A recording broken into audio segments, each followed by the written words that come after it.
Hello students, welcome to the channel let's share science.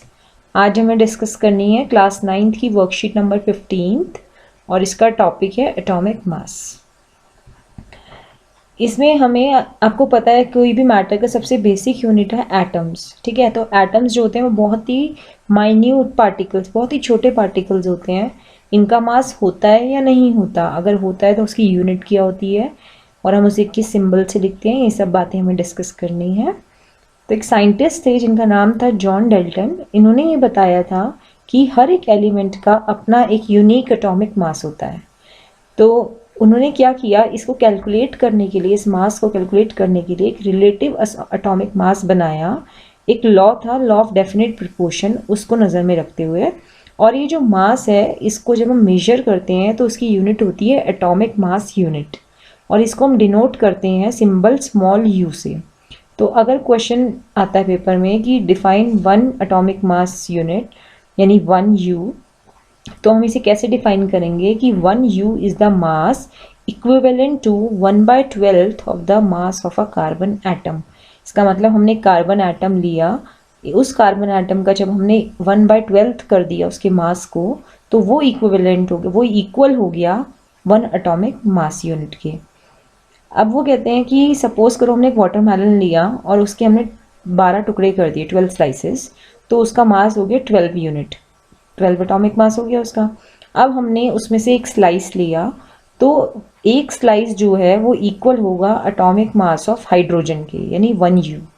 तो इसी हिसाब से 16 स्लाइसेस जो थे वो इक्वल हो जाएंगे एटॉमिक मास ऑफ ऑक्सीजन के, यानी 16U। तो क्योंकि ऑक्सीजन का जो एटॉमिक मास होता है वो 16 होता है, हाइड्रोजन का 1 होता है, तो हाइड्रोजन का हो गया 1U और ऑक्सीजन हो गया 16U। तो इस तरीके से एटॉमिक मास के बारे में उन्होंने बताया। अब वो कहते हैं कि जो एटम्स होते हैं, most of the atoms are very reactive and are not able to exist independently in nature, then how do they exist. अब नेक्स्ट क्वेश्चन ये आता है कि मोस्ट ऑफ द एटम्स जो हैं वो ज़्यादातर बहुत रिएक्टिव होते हैं, ठीक है, और वो कभी भी इंडिपेंडेंटली एग्जिस्ट नहीं करते, वो किसी ना किसी के साथ कंबाइंड फॉर्म में रहते हैं। तो आपको ये बताना है कि वो एग्जिस्ट किस फॉर्म में करेंगे, वो अकेले रह पाते हैं, नहीं पाते, या फिर रिएक्टिव रहते हैं या नहीं रहते। तो ये चीज़ हमें डिस्कस करनी है। तो जो एटम्स हैं वो रिएक्ट करते हैं और बनाते हैं molecule and ions. Atoms react करके मॉलिक्यूल्स और आयंस बनाएंगे, और यही जो मॉलिक्यूल्स या आयंस है ये एग्रीगेट होके लार्ज नंबर में बनाएंगे मैटर, जिस मैटर को हम देख सकते हैं, फील कर सकते हैं, टच कर सकते हैं। कोई भी स्टेट ऑफ मैटर हो सकती है। तो वो स्टेट ऑफ मैटर किसके जुड़ने से बनी है? मॉलिक्यूल्स के, ठीक है। और मॉलिक्यूल्स किसका ग्रुप है? एक तरीके से एटम्स का। तो ये इस तरीके से बताया गया। तो अब आपको शीट में दिख भी पा रहा है, एटम जो है उसको दो पार्ट्स में डिवाइड किया, पहला था मॉलिक्यूल और दूसरा था आयन, ठीक है। अब जो मॉलिक्यूल्स थे उसको दो पार्ट्स में किया हमने, कि एक तो वो मॉलिक्यूल जो एलिमेंट्स के हैं और दूसरा वो जो मॉलिक्यूल कंपाउंड के हैं, ठीक है। अगर हम एलिमेंट के मॉलिक्यूल की बात करें तो इनमें क्या होगा, जो एटम्स हैं सेम एटम्स वो केमिकली रिएक्ट करेंगे, सेम ही एटम होंगे, केमिकली उन्होंने रिएक्ट किया और एक मॉलिक्यूल बना दिया। जैसे O प्लस O दोनों सेम थे, दोनों ने रिएक्ट करके O2 बना दिया। तो ये तो बन गया ऑक्सीजन एटम से ऑक्सीजन मॉलिक्यूल, सेम ही एलिमेंट का। वैसे ही अगर हम मॉलिक्यूल ऑफ कंपाउंड की बात करेंगे तो इसमें जो एटम्स है डिफरेंट एलिमेंट्स के, वो ज्वाइन होंगे एक डेफिनेट प्रोपोर्शन में, ठीक है, और वो बनाएंगे मॉलिक्यूल। जैसे H प्लस O2, तो हाइड्रोजन का एक हो गया और ऑक्सीजन के दो, तो H प्लस O2 से बना H2O, और H2O क्या है? कंपाउंड है। तो एटम इस तरीके से एक बेस बन जाते हैं किसी भी एलिमेंट या कंपाउंड को बनाने में। दूसरा पार्ट है एटम का आयंस। आयंस क्या है होते हैं? सबसे पहले 1 मार्क्स में डिफाइन भी आ जाती है, तो हम इसको ऐसे डिफाइन करते हैं, the charge particles are called ions. जब किसी भी एलिमेंट के ऊपर वो इलेक्ट्रॉन डोनेट करता है या एक्सेप्ट करता है तो उसके ऊपर चार्ज आ जाता है, प्लस या माइनस का। तो ये जो चार्ज पार्टिकल्स हैं इन्हें ही आयंस कहते हैं। और एक आयन जो है, an ion is a charge particle and can be negatively और पॉजिटिवली चार्ज। दो ही चार्ज होते हैं, पॉजिटिव और नेगेटिव। फॉर एग्जाम्पल अगर हम बात करें NaCl की, जिसे हम टेबल सॉल्ट बोलते हैं, सोडियम क्लोराइड, तो NaCl दो चीज़ों से बना है, Na plus and Cl minus. Na plus क्यों आया इसके ऊपर चार्ज? प्लस का मतलब 1 प्लस, सिंपल, अगर कोई वैल्यू ना हो तो सोडियम का एटॉमिक नंबर होता है 11, इसकी कॉन्फ़िगरेशन अगर हम बनाएं तो बनता है 281।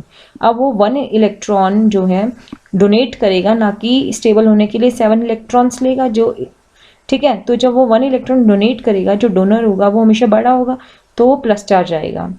ऐसे ही क्लोरीन का एटॉमिक नंबर है 17, तो कॉन्फ़िगरेशन हो गई 287। अब स्टेबल होने के लिए 8 हमें चाहिए इलेक्ट्रॉन्स, उसके पास है आउटर मोस्ट शेल में 7, तो उसको कितने इलेक्ट्रॉन्स की ज़रूरत है? 1, तो वो 1 एक्सेप्ट करेगा, इसलिए 1 माइनस, तो Cl माइनस चार्ज हो गया। तो इस तरीके से जो NaCl है वो दो चीज़ों से बना है, Na प्लस और Cl माइनस। तो ये हो गया आज का टॉपिक। अब हम कुछ क्वेश्चंस को डिस्कस करते हैं। देखिए, फर्स्ट क्वेश्चन है, is atomic mass same for all elements or it is different for different atoms? Explain. वो कह रहे हैं कि जो एटॉमिक मास है वो सभी एलिमेंट्स के लिए सेम है या वो डिफरेंट एलिमेंट्स के लिए डिफरेंट है। एटॉमिक मास की बात कर रहे हैं और उसे हमें एक्सप्लेन करना है। तो देखिए इसका आंसर क्या होगा। जो एटॉमिक मास होता है वो डिफरेंट होता है डिफरेंट एलिमेंट्स के लिए, राइट। हर एलिमेंट के लिए एटॉमिक मास डिफरेंट होगा।